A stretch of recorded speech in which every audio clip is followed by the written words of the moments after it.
नमस्कार, स्नेहाज रेसिपी या यूट्यूब चॅनलवर पुन्हा एकदा तुम्हा सगळ्यांचं खूप मनापासून स्वागत। तर मकर संक्रांत जवळ येत आहे आणि मकर संक्रांत म्हटलं की तिळाचे लाडू आणि तिळाच्या वड्या केल्या जातात। तर आता हे तिळाचे लाडू आणि तिळाच्या वड्या करताना पाक चुकण्याची शक्यता असते।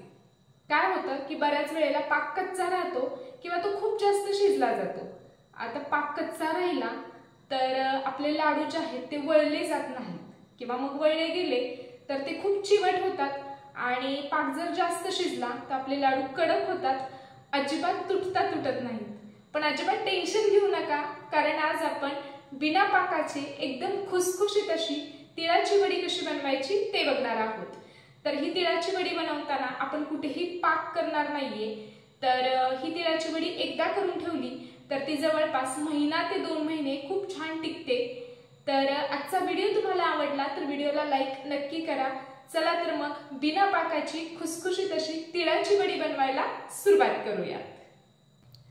तर इथं जाड तळाची कढई गरम करत ठेवलेली आहे। यामध्ये घालूयात 2 ते 3 चमचे शेंगदाणे।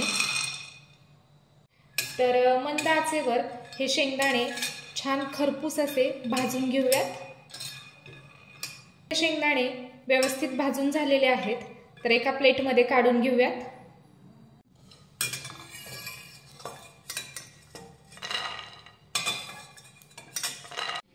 तर शेंगदाणे भाजून झाल्यानंतर एका प्लेटमध्ये काढून घेतलेले आहेत आणि हे शेंगदाणे पूर्णपणे थंड होण्यासाठी असेच बाजूला ठेवूयात। त्यानंतर कढईमध्ये घालूयात 2 वाट्या पांढरे तीळ आणि मंद आचेवर हे तीळ खमंग असे भाजून घेऊयात। पाक न बनवता एकदम सोप्या पद्धतीने खुसखुशीत अशी तिळाची वडी आज आपण बनवतोय। तर या पद्धतीने तुम्ही तिळाची वडी नक्की बनवा, तुम्हाला नक्की आवडेल। आजचा व्हिडिओ आवडला तर व्हिडिओला लाईक करा। आपल्या चॅनलला अजून सबस्क्राइब केलेलं नसेल तर पटकन स्नेहाज रेसिपीला सबस्क्राइब करा। सबस्क्राइब केल्यानंतर शेजारील बेल आयकॉन प्रेस करा, म्हणजे जेव्हा मी नवीन रेसिपी अपलोड करेल तर त्याचं नोटिफिकेशन सगळ्यात आधी तुम्हाला मिळेल। तर इथे आपले तीळ व्यवस्थित भाजून झालेले आहेत, तर एका ताटामध्ये काढून घेऊयात। तीळ भाजल्यानंतर एका ताटामध्ये काढून घेतलेले आहेत आणि आता हे तीळ संपूर्ण थंड करून घेऊयात। शेंगदाणे थंड झाले की यावरची साल काढून घेतलेली आहे आणि इथे आपले तीळ पण संपूर्णपणे थंड झालेले आहेत। एका मिक्सरच्या भांड्यामध्ये घालूयात शेंगदाणे, त्यानंतर घालूयात तीळ,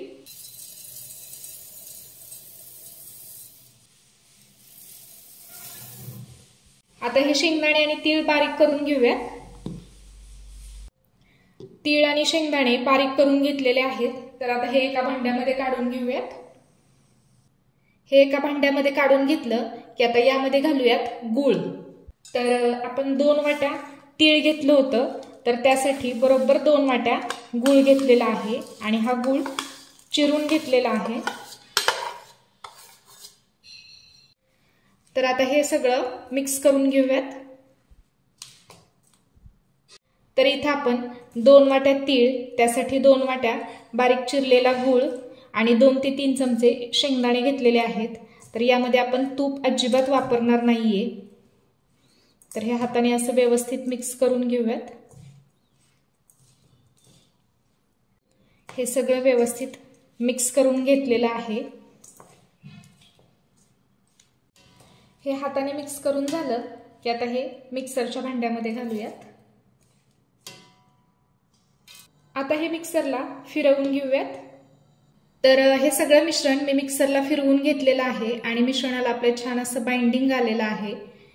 जर तुम्हाला याचे लाडू बनवायचे असतील तर तुम्ही लाडू सुद्धा करू शकता। तर इथं एका ट्रेला तूप लावून घेतलेलं आहे आणि या ट्रेमध्ये आपण हे मिश्रण हाताने व्यवस्थित सेट करून घेऊयात।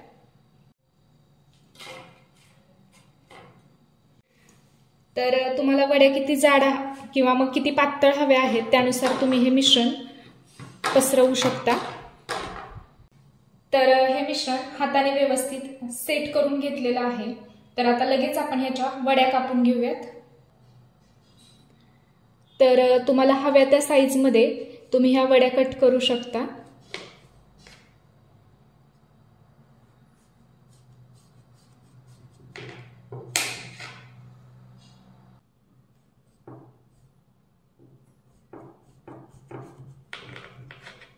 तर इथे मी सगळ्या वड्या कापून घेतलेल्या आहेत, तर आता काढून घेऊयात। तर तुम्ही बघू शकाल एकदम मस्त अशी तिळाची वडी आपली इथं तयार आहे।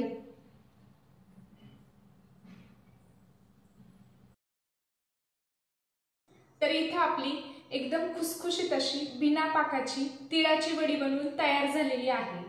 तर आहे ना एकदम सोपी रेसिपी, मग नक्की ट्राय करा आणि कशी झाली हे कमेंट बॉक्समध्ये नक्की कळवा।